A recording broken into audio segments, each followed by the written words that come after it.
वज़ीर आज़म नरेंद्र मोदी ने अपनी तकरीर में कहा कि हैदराबाद को कांग्रेस और बीआरएस ने मजलिस को लीज पर दे दिया। फिर आज हम सुनते हैं कि कांग्रेस की एक लीडर है मोहतरमा, उनका नाम प्रियंका वाड्रा है, वो कह रही हैं कि असदुद्दीन ओवैसी बी टीम है। फिर आप ये भी देखते हैं कि अमित शाह कहते हैं कि 40 साल से रजाकारों का कब्जा है हैदराबाद में। फिर हम ये भी सुनते हैं कि वो बीजेपी की उम्मीदवार ये कहती है कि अगर आप मजलिस को वोट देंगे, और एक मोहतरमा है उन्होंने कह दिया कि मजलिस को वोट देंगे तो पाकिस्तान को वोट देने के बराबर है। एक और मोहतरमा आई हैं और तकरीर में कह दिया कि अगर हमको 15 सेकंड दे दिए तो हम ये कर देंगे। सवाल ये पैदा होता है, ये एक पार्लियामेंट का इलेक्शन है या फिर यहाँ पर कोई जंग लड़ी जा रही है? हाँ, जमहूरी तरीके से जंग लड़ी जा सकती है, मगर वज़ीर आज़म ये कहते हैं कि लीज पर हैदराबाद को दे दिया गया। भारत के वज़ीर आज़म, आप इस तरह का बयान देकर मोदी, तुमने हैदराबाद की आवाम की तौहीन की है। ये इंसानों की बस्ती है, ये ग़ुलामों की बस्ती नहीं है, हम कोई भेड़ बकरियां नहीं है, यहाँ पर हम इंसानों की तरह रहते हैं। ये बोलना कि लीज पर दे दिया गया है, लीज पर किसको दिया गया है बताओ मोदी? मैं बताता हूँ तुमको। नरेंद्र मोदी की ज़हनियत ये है कि भारत की नरेंद्र मोदी ने 10 साल में नरेंद्र मोदी ने कितने लोगों को, जो 70 करोड़ आवाम के पास दौलत नहीं है, नरेंद्र मोदी ने 1% आवाम को उतनी दौलत के रास्ते बना दिए, उनके दौलत बनाने के लिए। तो मेरे अजीज दोस्तों और बुजुर्गों, मोदी का यह बयान इस बात को बताता है कि मोदी भी जान चुके हैं कि हैदराबाद से मजलिस को नहीं हराया जा सकता, और मोदी ये कह रहे हैं कि हैदराबाद को लीज पर दे दिया गया। क्या? हाँ, यहाँ पर 1% माने इस मुल्क में 21 लोग ऐसे हैं जिनके पास इतनी दौलत है जो 70 करोड़ आवाम के पास नहीं है। भारत के 21 लोग हैं, और ये तमाम के तमाम 21 लोग नरेंद्र मोदी के परिवार के हैं। 21 लोगों के पास इतनी दौलत है जो 70 करोड़ आवाम की दौलत मिला ली जाए तब भी नहीं मिलेगी। और नरेंद्र मोदी बोल रहे हैं कि हैदराबाद को लीज पर दे दिया गया।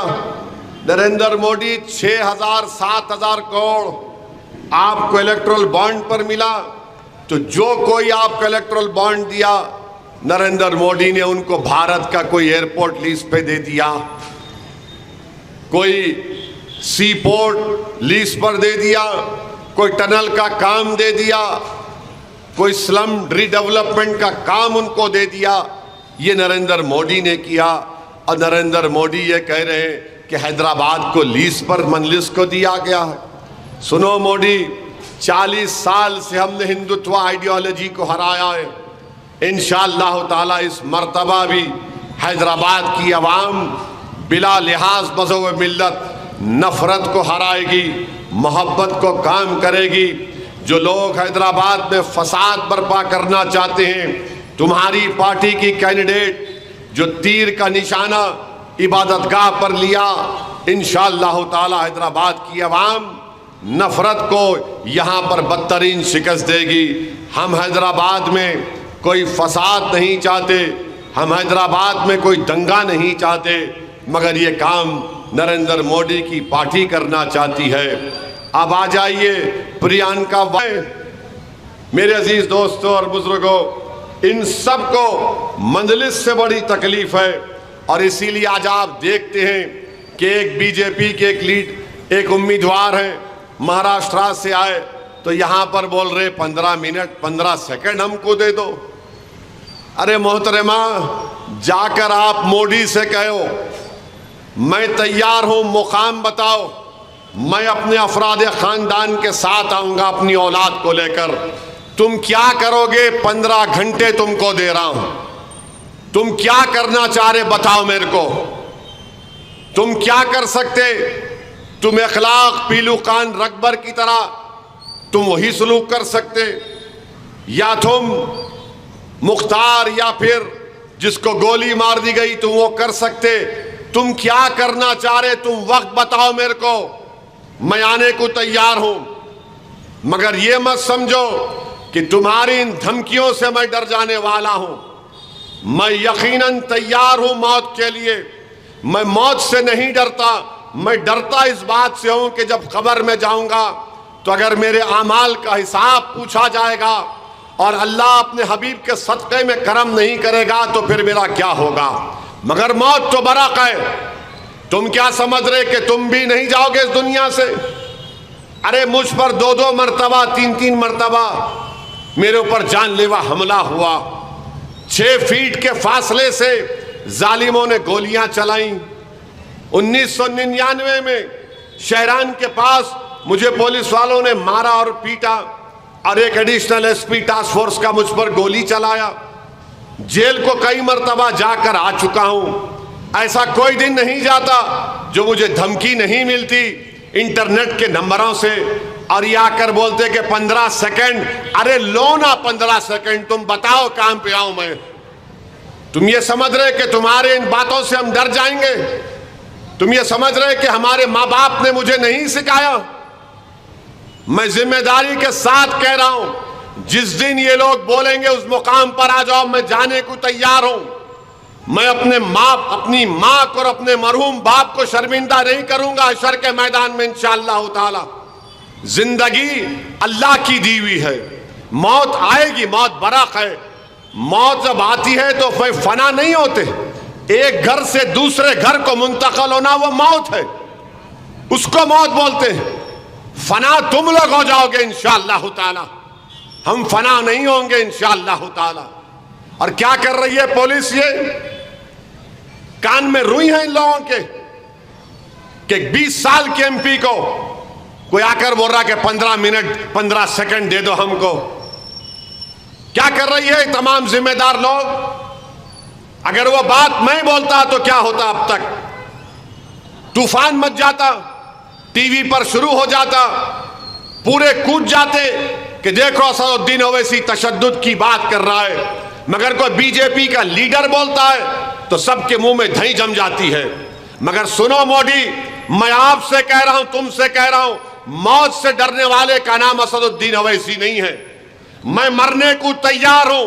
मैं अपने कास के लिए, अपनी जमात के लिए, इस अवाम के लिए मैं मरने को तैयार हूं। जिंदा जब तक रहूंगा, याद रखो, तुम लोगों की नींदें हराम करके रखा हूं और हराम कर दूंगा। तुम्हारे पेट में दर्द होता है और दर्द पैदा करूंगा। और ये लोग जो मुझ पर इल्जाम लगाते बी टीम, अरे बोलते जाओ, भाड़ में जाए तुम। तुम्हारे कोई इल्जाम मुझ पर असर नहीं करते। मेरा हिसाब तो मेरा रब करेगा जो गफूर रहीम है, और मेरा रब अपने हबीब के सदक़े में मुझ पर करम करेगा।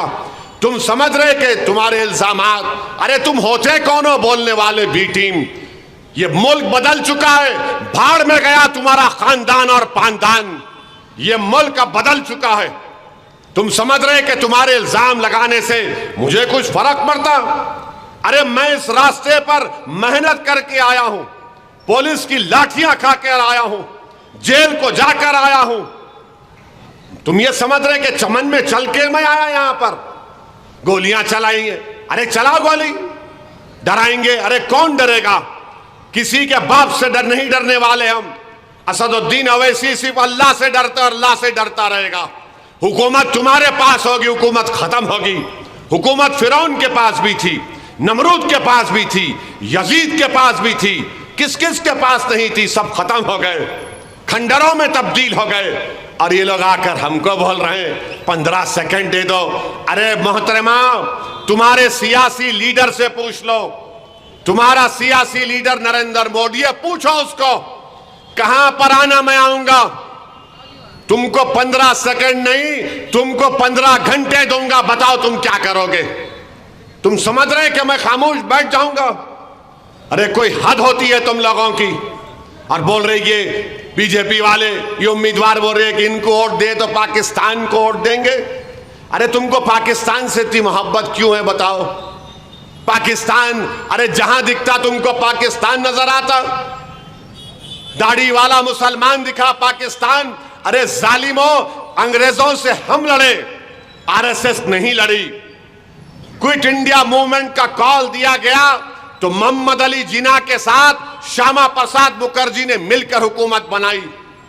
तुम अंग्रेजों की गुलामी करते थे, हम फांसी के फंदे पर चढ़ गए, मगर तुम्हारा वो हीरो 6-6 मरतबा खत लिखता अंग्रेजों को कि मैं माफीनामा लिख कर देता हूं। तुम थे, तुम्हारी आइडियोलॉजी थी, और तुम कहते हो हमको कैसा करेंगे पाकिस्तान। अरे पाकिस्तान से हमको क्या लेना देना? पाकिस्तान मुसलमान दिखा तो पाकिस्तान को हम तो ठुकरा चुके।